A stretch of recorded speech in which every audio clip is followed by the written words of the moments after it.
জয় নিতাই, জয় শ্রী রাধেশ্যাম। আমরা শিবপুরাণ থেকে 12 জ্যোতির্লিঙ্গের কথা শ্রবণ করছিলাম। তা আজকে আমরা আপনাদের শ্রবণ করাবো ভীমাশঙ্কর জ্যোতির্লিঙ্গের কথা। এবার আমরা শ্রবণ করব। কামরূপ দেশে লোকহিত কামনায় সাক্ষাৎ ভগবান শঙ্কর জ্যোতির্লিঙ্গ রূপে অবতীর্ণ হন। তার এই স্বরূপ কল্যাণ ও সুখের আশ্রয়। ব্রাহ্মণগণ পূর্বকালে এক মহাপরাক্রমশালী রাজা ছিল, এক রাক্ষস ছিল, মহাপরাক্রমশালী রাক্ষস ছিল, যার নাম ছিল ভীম। সে মহাবলী কুম্ভকর্ণের পুত্র ছিল। কর্কটি তার মাতা ছিল। তো সেই ভীম তার মাতা পিতার সঙ্গে ছোটবেলায় নিবাস করেছে, কিন্তু যখন বড় হয়েছে তখন তো তার বাবা তাদের ছেড়ে চলে গেছিল একটু বড় হতেই। তো সেই ভীম পুরো পৃথিবীকে তছনছ করে দিচ্ছিল। একসময় সে তার মাকে গিয়ে জিজ্ঞাসা করে যে, মা, আমি কার পুত্র, কি আমার বাবা? অনেক দিন হয়েছে বাবাকে দেখেছি বলে মনেও পড়ে না, ছোটবেলায় দেখেছিল তা মনেও পড়ে না। তো বাবা কোথায়, বা আত্মীয় স্বজন পরিবার পরিজন কোথায়? তুমি যাদের নিয়ে আছো তারা তো সব আমাদের বন্ধু বান্ধব, তা আমাদের জ্ঞাতিরা কোথায়, বা আমার পরিচয় কি? মা তো প্রথম দিতে চাইলেন না, কিন্তু পুত্রের বারবার আগ্রহের কারণে মা পরিচয় দিতে বাধ্য হলেন। তখন মাতা কর্কটি বললেন, দেখো, আমার বাবার নাম ছিল কর্কট এবং আমার মায়ের নাম হচ্ছে পুরকশী। বিরাট হচ্ছে আমার স্বামী। তো আমার স্বামীর নাম ছিল বিরাট। তো কোনো এক সময় এরকম হয়েছিল যে রামচন্দ্র যখন তার পত্নী সীতাকে নিয়ে বনবাসে এসেছিলেন, ভাই লঙ্কনকে নিয়ে, তখন শ্রী রামচন্দ্র বিধানকে হত্যা করে। যদিও ভগবান মুক্তি প্রদান করেছিলেন, কিন্তু কর্কটের দৃষ্টিতে তাকে হত্যা করে বা মেরে ফেলে, এরকম তার দৃষ্টিভঙ্গি ছিল। তো তারপরে বাবা মার সঙ্গে আমি থাকি, কিন্তু বাবা মা তো রাক্ষস, তাই মাংস আহার করতো। একদিন তার বাবা মা কি করলো, সুতীক্ষ্ণ নামে এক তপস্বীকে খেতে গেল। তো সেই সুতীক্ষ্ণ ছিল অগস্ত্য মুনির শিষ্য, খুব ক্ষমতা সম্পন্ন। তারা সেটা না জেনেই তাকে খেতে গেল। যখন সুতীক্ষ্ণকে খেতে গেল, সুতীক্ষ্ণ কি করলেন, তার কুমণ্ডলু থেকে জল নিয়ে এদের গায়ে ছিটিয়ে দিলেন। কুমণ্ডলু থেকে জল নিয়ে তাদের গায়ে ছিটিয়ে দিতে তারা দুজন ভস্মীভূত হয়ে গেল, মারা গেল। তো এইভাবে আমার বাবা মাও মারা গেল, আমি একাকী নিয়ে এই বনে ছিলাম।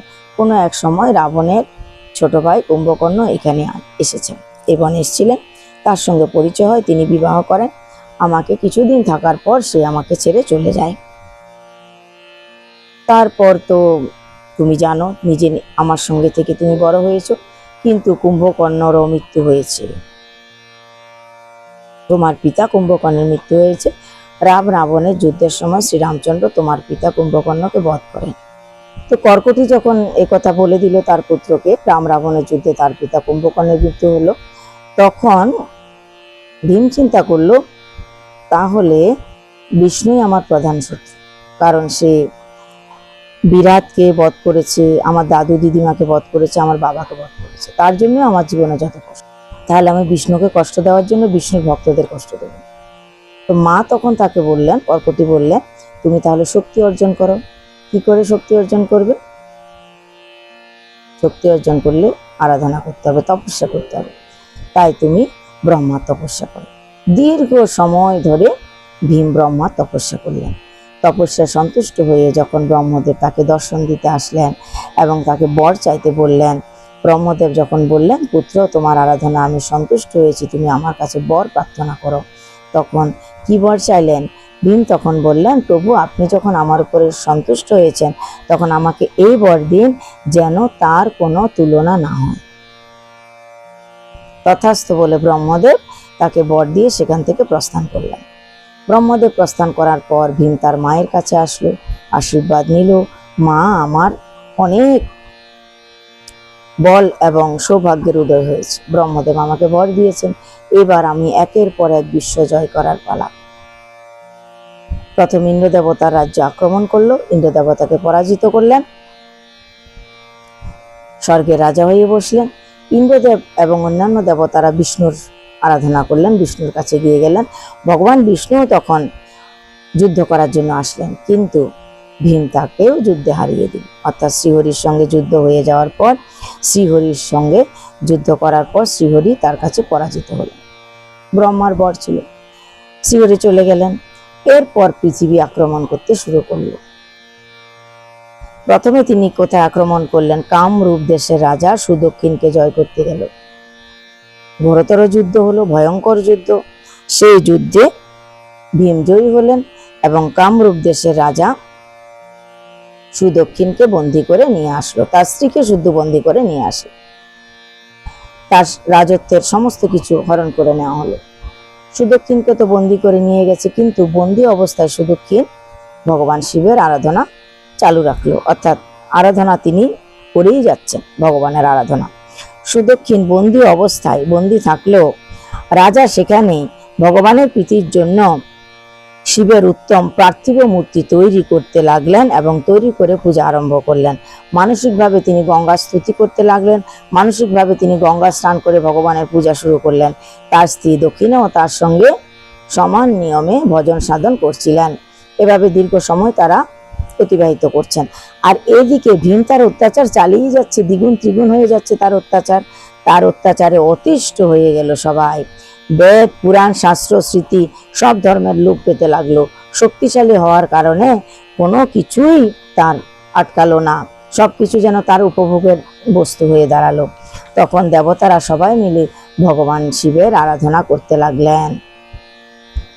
মহাকুশির তীরে শিবের তারা আরাধনা শুরু করলেও এবং আরাধনায় সন্তুষ্ট হয়ে ভগবান শিব তাদের বর দেওয়ার জন্য সেখানে আসলেন। দেবতারা বললেন, দেবেশ্বর, আপনি তো অন্তর্যামী, সব কথা জানেন, কিন্তু জানেন তো কুম্ভকর্ণের পুত্র ভীম অত্যন্ত ভয়ঙ্কর হয়ে উঠেছে। তাকে নিপতিত না করলে হবে না।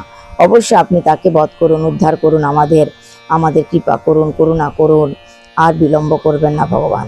শম্ভু তখন বললেন, দেবগণ, কাম দেশের রাজা সুদক্ষিণ আমার শ্রেষ্ঠ ভক্ত। তোমরা সবাই মিলে তাকে গিয়ে বলো যে সুদক্ষিণ তো আমার ভক্ত, কিন্তু সে যেন প্রেমপূর্বক আমার আরাধনা আরো বাড়িয়ে দেয়। যদি সে আমার আরাধনা বাড়িয়ে দেয়, আমার ভক্তিপূর্বক আমার ভজন সাধন করে, তবে সেই দুষ্ট রাক্ষস ভীম ব্রহ্মার বরে যে প্রবল হয়ে উঠেছে, তাই সে তোমাদের কাছে যে অনার্য চিত্ত ব্যবহার করছে, তার জন্য আমি শাস্তি দিতে সেখানে আসব। আমি সেই দুষ্টকে অবশ্যই বধ করব, তাতে কোনো সন্দেহ নেই। তো সুতমণি বললেন, ব্রাহ্মণগণ, দেবতারা যখন প্রসন্ন চিত্তে এই কথা শুনলেন, তারা সবাই গিয়ে সুদক্ষিণকে বললেন, হে সুদক্ষিণ, তুমি ভগবান শিবের আরাধনা আরো বাড়িয়ে দাও। সুদক্ষিণ পার্থিব শিবলিঙ্গ তৈরি করে ভগবানের বিশেষ পূজা অর্চনা শুরু করলেন। এই সংবাদ শুনে রাক্ষস ক্রুদ্ধ হয়ে তাকে বধ করার জন্য খোলা তরবারি নিয়ে রাজার কাছে উপস্থিত হলেন। সেখানে পার্থিব শিবলিঙ্গ এবং অন্যান্য সামগ্রী দেখে সে বুঝলো যে আমাকে নিপাতিত করার জন্যই বুঝি এই আয়োজন করা হয়েছে। তখন সব যজ্ঞ সামগ্রী সহ এবং রাজাকে তিনি তখনই নাশ করতে চাইলেন। ভীম যখন সুদক্ষিণে সে পার্থিব শিবলিঙ্গকে আঘাত করতে গেল তরবারি হাতে নিয়ে, সেই তলোয়ার দিয়ে পার্থিব শিবলিঙ্গকে স্পর্শ করার আগেই সেখান থেকে, সেই শিবলিঙ্গ থেকে ভগবান ভোলানাথ প্রকট হয়ে গেলেন, শিবশঙ্কর প্রকট হলেন এবং ভগবান তার পিনাক দিয়ে তৎক্ষণাৎ তার তরবারিকে দুখণ্ডিত করে দিলেন। এরপর দুজনের সঙ্গে খুব যুদ্ধ শুরু হলো। অনেকক্ষণ যুদ্ধ হচ্ছে দেখে নারদ মুনি বললেন, প্রভু, আপনি কেন খেলা করছেন? আপনার কাছে একে বধ করা কোনো